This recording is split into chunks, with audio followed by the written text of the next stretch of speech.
We're here with Dakota Smith, head coach of Western Muay Thai at Kuliana. Dakota, thanks so much for being our interviewee. No problem. Dakota, how did you get into Muay Thai? I started Muay Thai. It's a tough question because I feel like there's a lot of things that led to me getting into Muay Thai. I was always interested in fighting growing up, so that's had something to do with it. I got into the UFC real early on. That definitely had some influence on it. But really what ultimately led me into Muay Thai specifically was actually doing Jiu-Jitsu. Doing Jiu-Jitsu at the old Half Gracie in Mountain View. And one of the black belts there, Mark, he did Muay Thai as well, or did Muay Thai at the time. And we were talking about it after class one day, and I was like, oh, okay, I need to find a gym locally that I can start to train Muay Thai at. And then I found a gym, and I started training.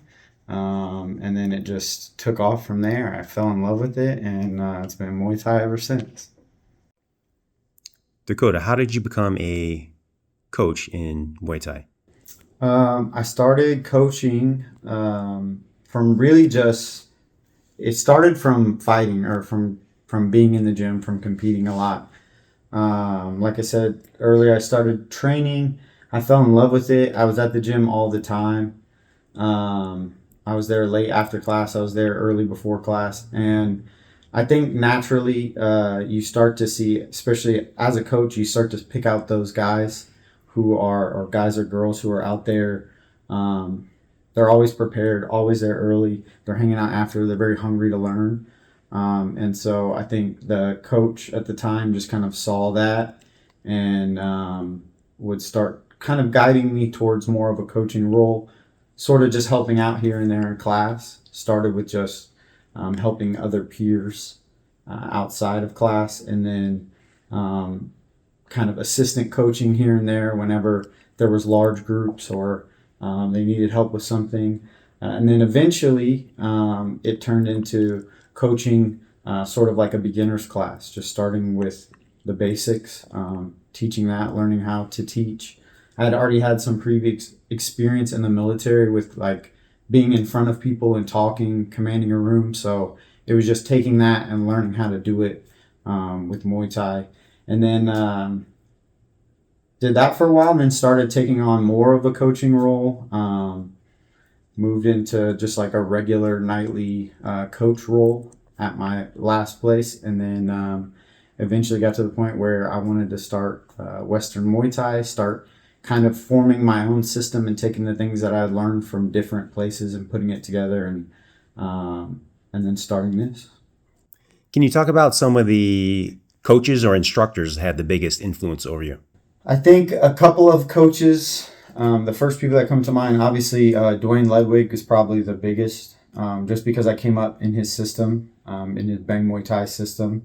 That's what I started originally with, actually not Muay Thai, it was more Dutch kickboxing. And then as I started competing, I started getting more into the Muay Thai. Some other people, Barry Robinson is a boxing coach. He had a huge influence on me as far as like film study, understanding positioning and things like that. Brian Popejoy, another coach who had a huge influence on me. He's got a bunch of really good fighters down in Southern California. Couple champions there. Damian Alamos, another guy. Not so much a coach, more of a fighter. There's some other people who are sort of fighters at the end of their career, nearing the end of the career, who are starting to fall into more of a coaching role. So some of those guys as well.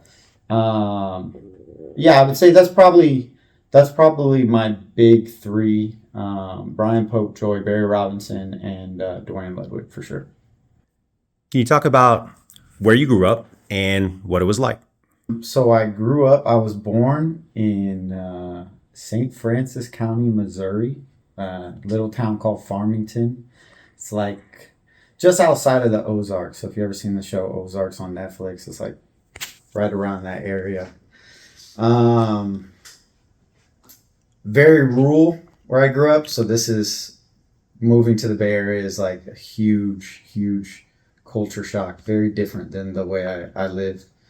Um, we had like probably 2,000 people in our town. I graduated with like 52 people, I think, in my senior class from high school. So it was very different. Didn't have we had one small grocery store. No, we had a Walmart for a short period, and then they left, moved out of town, so we had to go to a different town to go shopping there. Uh, yeah, just pretty much everything was different. The pace of life, the weather here is kind of just sunny or not sunny, a little cold. There it's like all four seasons, drastic. You get very hot, humid summers. You get super snowy winters. The fall is nice. Spring, you get all four of them very intensely. Tons of pollen and all that stuff. Bugs. It's terrible. It's not. If you enjoy going outside, it's not the place to be. But it definitely had its positives as well. I think growing up where I did taught me to be a little bit more independent. I think people in general in more rural areas are more independent minded. They are just thinking about what they need to do to take care of themselves, because sometimes you don't have neighbors close by and people to help you out. So you got to really make sure all of your ducks are in a row. So that was I think a cool thing. And then yeah, for the most part though, it's everything is still the same. It's just the surroundings, but the people are still the same. The school was the same. I ate all the same school lunches everyone else did growing up. So a lot of very similar experiences. I said, I would say the biggest difference is just like the area, the landscape. We were wild. There was not a lot of people around. We used to run and play in rivers and creeks and stuff like that. So yeah, it's just a little bit different pastimes, I guess. Dakota, you were a U.S. Marine. Could you talk about that, please? Yeah. So I was in the Marines from 2012 to 2017. I did that pretty much. I took 1 year between high school before I went. That was pretty much just to my family's sake. Nobody wanted me to go to the Marines. And everyone was just like, oh, just try school. Tried school for a cute couple months, and then I was like, no, this ain't it. And then right after that, I enlisted out of Columbia, Missouri. I was in college at the time there. And then got a date a few months down the road to leave. And then they called me and were like, hey, somebody couldn't go when they were supposed to go. Do you want to take their spot? So ultimately, I think it was like 2 weeks from the time I decided that I was going to go to the time I left. Yeah, so that was around 2012. I went to boot camp in San Diego. And then I went from there to my secondary school in Palm Springs, California. There I learned like basic electronic stuff. So I became a radio technician, which was not what I signed up for originally, but I had filled another person's slot and that's what they were going to be. So that's what I became. And then I ended up graduating in like the top of my class. And so they pulled me from that, and then I went to another school to become a remote sort of sensor repairman, basically, hiding like sensors beneath the sand in the desert. I did that for a little while, got sent to my first unit in North Carolina. I was with 2nd Intelligence Battalion. And then I was there for about 2 years. That was miserable. It was the worst time of my life. I didn't like it. I did not like fixing electronics or working around electronics or I didn't really enjoy a ton of the people I was around. And then after 2 years, I requested a transfer. I went to 3rd Battalion, 2nd Marines. That was an infantry unit. And then when I got there, they were doing tryouts for the sniper team. And so I tried out for the sniper team there. I got selected for that. And then I spent my last 2 years in the sniper platoon. We pretty much stayed, we were in North Carolina the majority of the time. We did go to Japan and Korea and Cambodia. Worked with some like other country militaries and things like that, doing some training events, just basic stuff. And then I got out in 2017, and that's when I moved here. And pretty much as soon as I got out, started training at House Gracie with Justin and Darren. What did you learn from your time being in the Marines? The thing I took away the most from it was definitely that you never know what you're capable of. There were multiple times just making it into the Marines, finishing boot camp, and then at the end we do kind of this, like on the West Coast here, we do this crazy like hike up a mountain at like 3 a.m. It's miserable. It's designed basically to make people give up and quit. And they call it like the crucible. It's like your final event. You're tired, you haven't slept. That, when I finished that at the time, that was the hardest thing that I had done at that point in my life. And then after that, there were multiple other things that were the hardest thing that I had done in my life.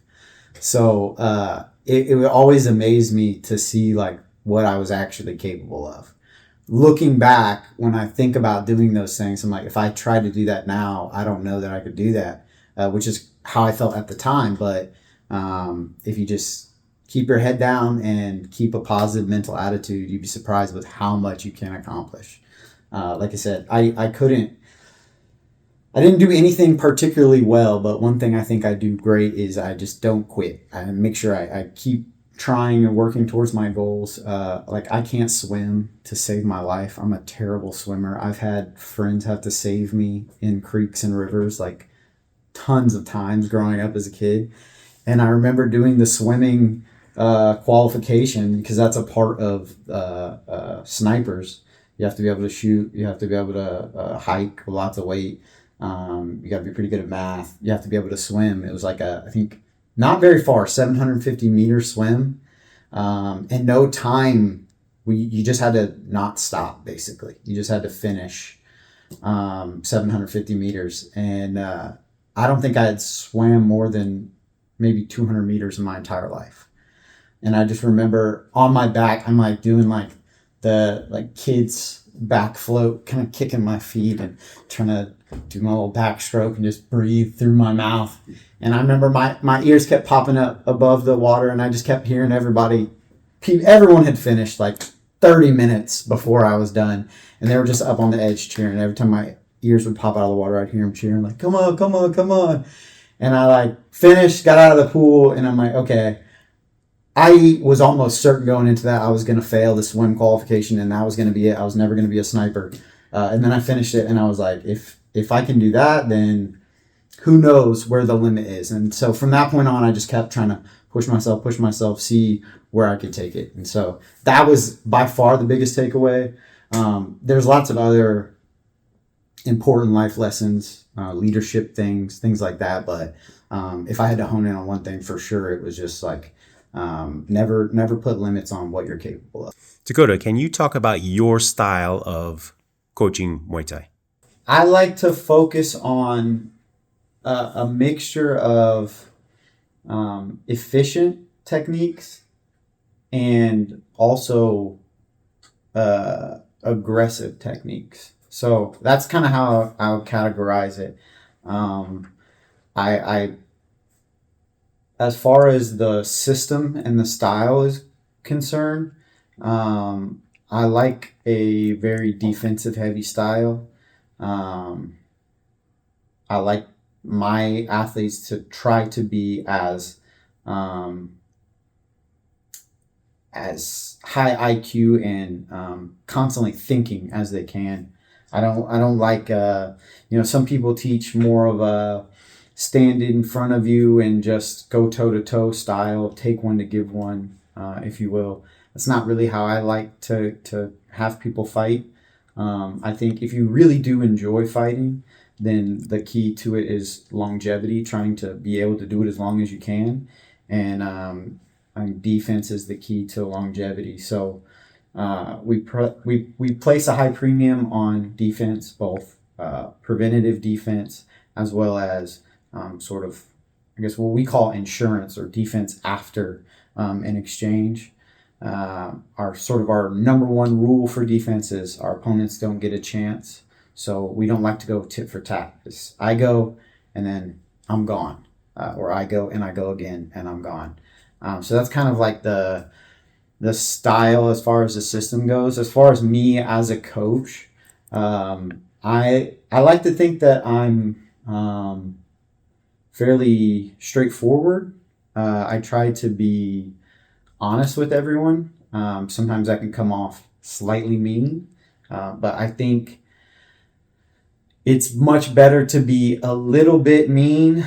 Try not to sugarcoat things as much in the immediate so that hopefully they can make improvements and they get better at it.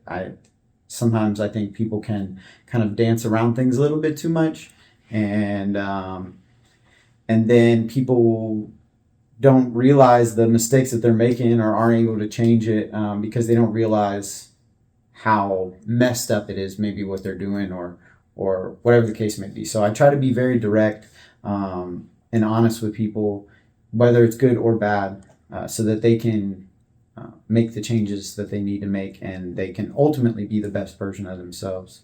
What's some of the best advice on striking that you've learned? The best advice on striking that I've learned is defense builds confidence.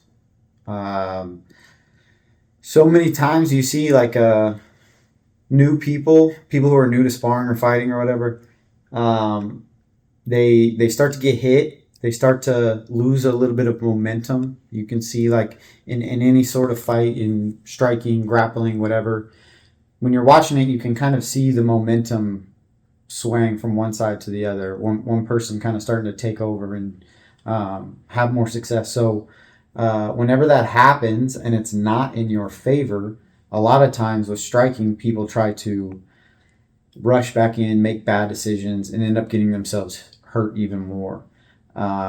When in reality, what you need to do sometimes is take a step back, focus on defending yourself and rebuilding your confidence through that. Once you're able to, take away someone's jab or take away their tee, block their kicks, you start to get this sort of swagger about you, like I can't be touched. And then that leads to offensive confidence and just confidence in a whole. So that's probably the biggest thing I would say is defense builds confidence. Like focus on your defense, make sure your defense is impenetrable.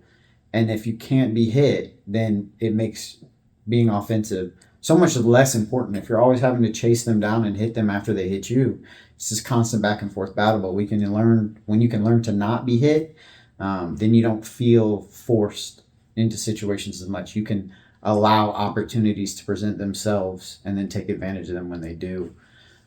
So yeah, definitely defense first. Defense builds confidence.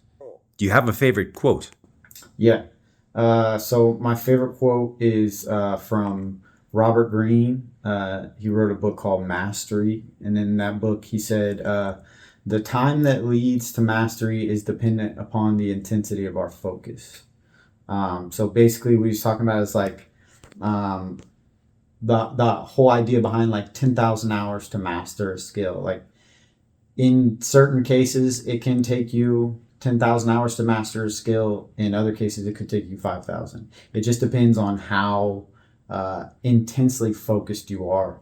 Um, One of the questions I get all the time is how long does it take me to get good at this? And that's such a hard question to answer because it's all dependent on your brain, how your brain operates, how well you're able to connect the dots, and how dedicated to it you are. If you're somebody that comes in 2 or 3 times a week and you're not paying attention very much when you're there, you're just kind of going through the motions, it's going to take you much longer to get better than somebody who's there every single day and they go home and they watch Muay Thai and they think about Muay Thai and they're shadow boxing on their way from home to work, and that's just, they're obsessed with it.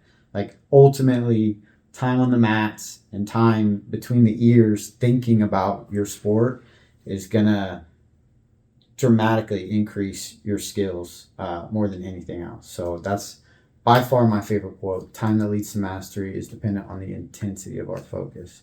You got to be focused. Dakota, what's a quality that you admire in others?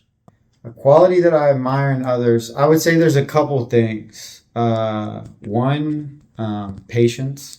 I always admire somebody who's very patient because I think I tend to not be very patient at times. Thoughtfulness. Again, something I can struggle with from time to time. But I think it really, somebody, you can tell when people put thought into things, they're very thoughtful. I think it just shows that they're a good person in general. And then resilience, I think, is the next thing. That one thing that's like not so, I guess, outside of me, something that I like whenever I'm resilient, and I like whenever I see people who are resilient. I think that goes a long way, having a positive mental attitude, and just getting back up when you get kicked down. I think that can take you a very long way in life. Those would be my big things. What are you most thankful for? The thing that I am most thankful for would probably be just the amount of support that I have and the amount of support that I've gotten over the years in everything, not just in Muay Thai, but just in life. I was raised to be very independent and take care of myself, and always kind of pull myself up from my bootstraps, make sure that I could take care of everything. And so I never had any expectations of help or anything like that. I never really asked anybody for help or anything. And still, though, I've gotten so much over the years, and there's so many things that I've been able to accomplish, people I've been able to meet, things I've been able to do, places I've been able to go that would not have been possible without support from other people. So I think that's probably the biggest thing, is just the support. I'm so thankful for that because I never asked for it, and yet every step of the way I've got it. And so that's something that I try to also help out when I can with other people, just because, like I said, I've got so much support from others. I think it's important to help each other out, even when maybe people aren't asking for it. Just if you can, lend a helping hand every now and then. Dakota, what are some of the ways you like to unwind? I like, one of my favorite things to do is just watching something funny. I like funny movies. I like comedy. I'm a huge comedy fan. I like I said, movies, podcasts, comedy podcasts. I like to go to a lot of stand-up shows around here. The Improv in San Jose has got a bunch of great stuff. Rooster Teas here in Sunnyvale has a cool, smaller club. And then there's a couple up in the city as well. So yeah, whenever I get a chance, I like to just keep it light and watch something that's gonna make me laugh and just kind of like lighten the mood a little bit. You know, you're always doing martial arts and fighting and everything's aggressive, and it's nice to just kind of balance that out with a little humor and levity every now and then. Do you have any favorite movies, comedies or otherwise? Any like Adam Sandler movie, I'm big. I grew up on Adam Sandler, so Happy Gilmore, Big Daddy, any of the Adam Sandler stuff, big fan of. Um, just goofy, I guess. Yeah, goofy, silly comedies, like nothing too highbrow, stupid stuff. Talladega Nights, Nacho Libre, just anything that's just makes you go, this is dumb. That's what I like. Hot Rod, great movie. Um, what else? What else? What else? What else? What else? And then I like other stuff that's not funny too. Like some Good Will Hunting is one of my favorite movies, probably ever. But that's pretty much it. I don't do too much serious stuff. I like uh, what's the high school football players like segregation movie? Why can't I think of what it's called right now? I used to watch it a billion times. Disney. Oh my goodness, Denzel Washington. He's a football coach. Gary Bertier. And then the other guy, I don't know why. I can think of everything except Hayden Panettiere was in it. What's that? Man, what is that movie called? Remember the Titans. Fantastic movie. Remember the Titans. Okay. Great movie. That's probably that's in there somewhere for sure. If Remember the Titans is on, I'm watching that. So yeah, those are like, I would say, some of my favorite movies. But mostly just comedy. Keep it light, keep it funny, nothing too serious. Dakota, if you could have 3 wishes, what would they be and why? If I could have 3 wishes, I would say my first wish would be to not have to sleep.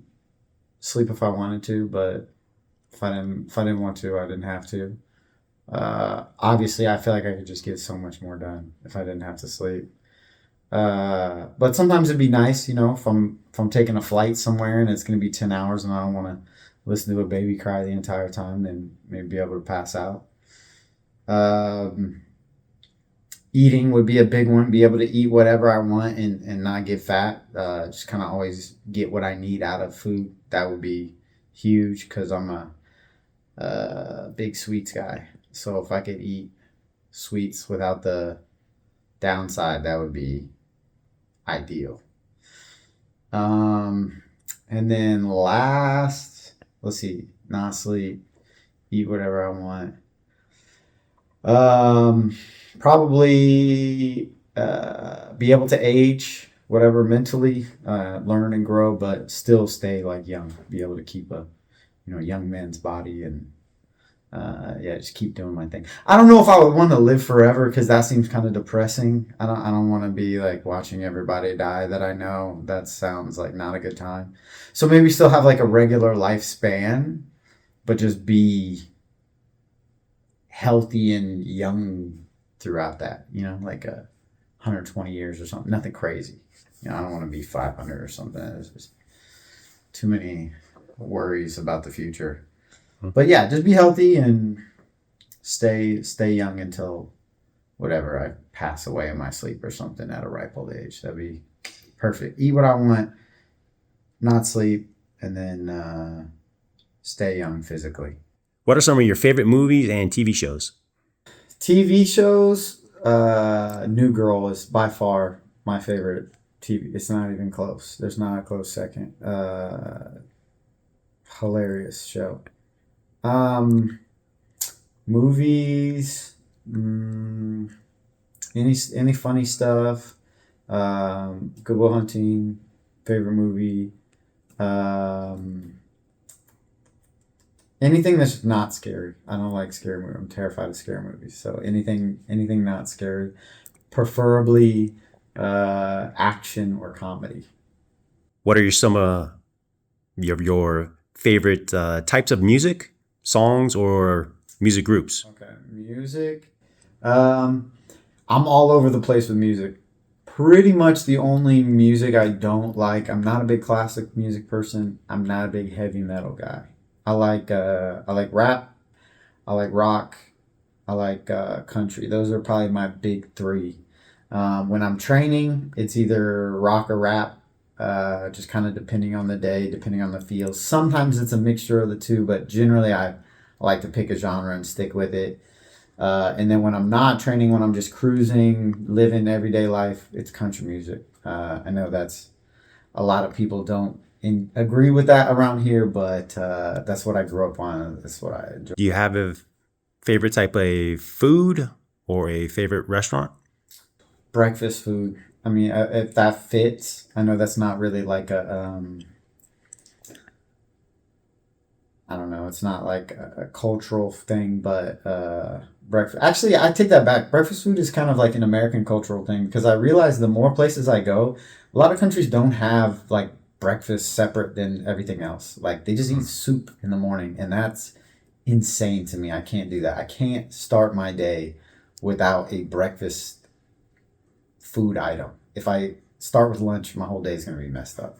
So even if it's like 3 o'clock and I haven't eaten, I got to have some eggs or something that I deem to be breakfast specific, and then I can move forward with my day. I know that's weird, but yeah, breakfast stuff, and then spicy stuff. So I like lots of Mexican food, Thai food, some Korean food.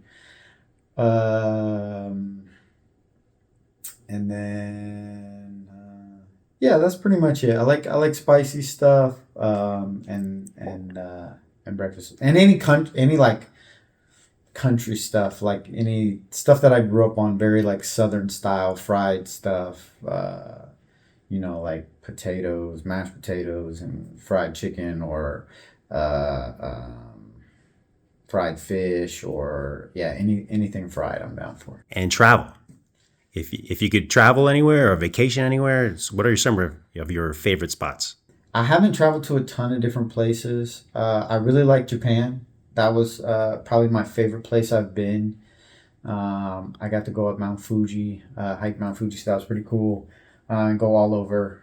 So that's probably the my favorite place I've been. If I could go anywhere though, I would really like to go to Egypt. That would be cool. I would like to see the pyramids.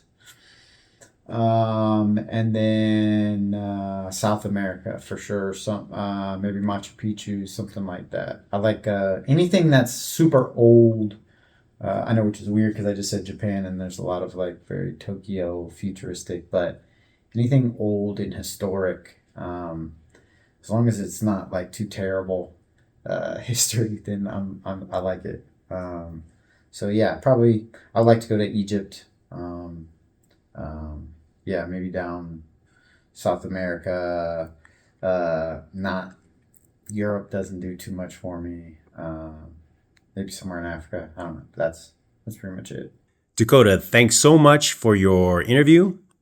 And in closing, is there anything you'd like to say to your Kuleana and Western Muay Thai family? I guess the only thing I would like to say is thank you for being a great community and for the support. And if you have any questions about Muay Thai, or you're interested, if you're a grappler and you want to learn more about striking, or just have any questions, feel free to reach out anytime I'm around here. I know sometimes I can be a little to myself, and I'm just always up in my head thinking about stuff. Sometimes it can come off a little standoffish, but I'm always open to questions or to just chatting. If you want to get to know me a little better, see me around, don't hesitate to say hello or ask questions or whatever. And anyone is welcome to come and join our class and try out Muay Thai. And if it's not for you, it's not for you. But don't hesitate to come and check it out. I think should always at least try, see if you like it. If you don't, that's fine. Some people it's not for them. Some people it is. So yeah, just try it out, see what you think, and if you see me around, say hello. Don't be a stranger.